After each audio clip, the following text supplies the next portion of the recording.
Hi, welcome back. Today we're talking about a company unfamiliar or unknown by many consumers. Today we're talking about EssilorLuxottica. In this episode we'll explore how one man turned a fragmented industry into a hidden monopoly, the staggering numbers behind their dominance and why this could matter for you as an investor. It will be quite the adventure. And I'm very excited about this specific episode. So let's not waste any more time and dive straight in.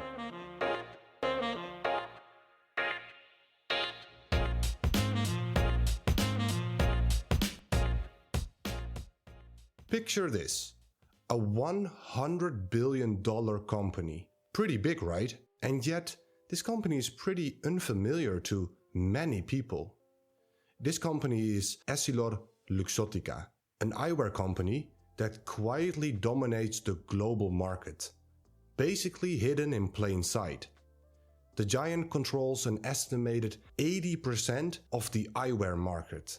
But how did we stumble upon this fascinating company? To understand, we need to rewind just a little bit. Earlier this year, we did a full fundamental analysis of Kering, the parent company behind luxury brands like Gucci and Balenciaga. And Kering had recently launched its own eyewear division, producing designer frames for brands like Cartier and of course Gucci. And this move piqued my curiosity. Who exactly are they competing with in this market? Little did we know, we were about to discover a giant with hardly any real competition. And that brings us to EssilorLuxottica. This publicly listed company meticulously built over decades. A very interesting story by the founder Leonardo Del Vecchio.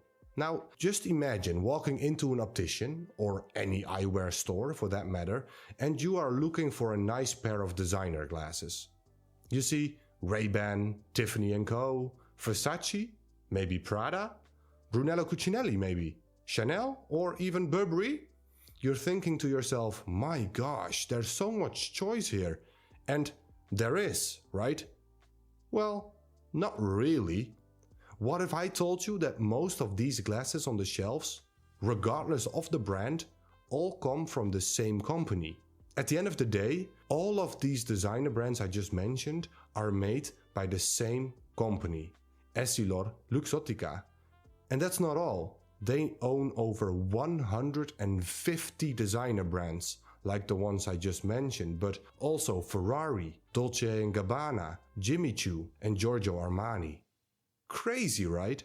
And EssilorLuxottica is a name you don't see in the news, you don't see it in advertisements, and you don't see it in any stores, but they're a player you just can't escape from. This company produces nearly 80% of all eyewear globally. It controls 17,500 retail stores, insurance companies, frame manufacturing, lens manufacturing, and basically hold the only vertically integrated model in the entire eyewear industry. They produce over 1 billion glasses and lenses every year. From design to manufacturing to the very store you buy from, they control it all. Leonardo Del Vecchio, the founder, has built an empire, but how did we get here? To understand that, we need to go back to where it all began. So let me tell you a story. Let's introduce Leonardo Del Vecchio, the mastermind behind EssilorLuxottica. His story is nothing short of extraordinary. Born in Italy in 1935, Leonardo's life didn't get off to an easy start. In fact, it was anything but. His father passed away before he was even born, leaving his mother in a desperate situation, having to care for all his siblings. Unable to care for Leonardo, she made the heartbreaking decision to send him to an orphanage when he was just 7 years old. This wasn't just any orphanage, it was a very strict one, run by nuns. And according to the stories, young Leonardo cried for an entire month straight after arriving there. And to be honest, can you blame him? He had lost everything. His father, his mother, his siblings who were no longer with him. It was a lot for a little boy to bear. But over time, something shifted. Leonardo decided to make the best of his situation. The orphanage, while strict, had its redeeming qualities, and one of its rules was that every child had to learn and practice a craft, whether it was music, pottery, woodworking, or something else. And it was here, in this unlikely environment, that Leonardo discovered his own talent. Craftsmanship wasn't just a requirement in this orphanage, it became his passion. Fast forward to 1961. Del Vecchio moved to Agordo, a small Italian town known for its eyewear production at the time. Back then, glasses were nothing more than medical instruments. We're talking 60, 70 years ago, right? Glasses weren't worn for fashion, they were purely a medical device. And nobody viewed them as potentially stylish or for any other purpose. But Leonardo had a different vision. He thought eyewear could be a fashion statement as well. It's hard to imagine now, but this was extremely contrarian at the time. Leonardo Del Vecchio changed how eyewear was made by eliminating outsourcing and doing everything himself. Del Vecchio's first idea was to control every part of the production process. He invested a lot in research and development, made automated machines, and used jewelry techniques to coat frames with durable metals. Competitors did not think this strategy would work in business, but it gave Del Vecchio a big cost advantage that led him to sell goods at lower prices. Competitors thought he was crazy, but Del Vecchio's integrated model allowed him to produce higher quality glasses at a fraction of the cost. But people still didn't like glasses, other than for medical purposes. So Del Vecchio had a problem. His glasses were not more noticeable or different from other glasses, even though he used a unique way to make them. What he needed was a way to position his eyewear as a premium product. And his solution was branding. He started approaching fashion houses for licensing deals to make glasses with their logo. But he was rejected by basically everyone, because glasses still had the stigma of ugly and medical. Luxury brands were afraid that they would suffer brand or reputational damage by having an external party make glasses with their logo on them. However, there was one brand that dared to do it: Giorgio Armani, still an important brand for EssilorLuxottica today. Leonardo Del Vecchio built EssilorLuxottica on the perception that customers were buying designer brands like Armani or Prada and not just any Luxottica frame.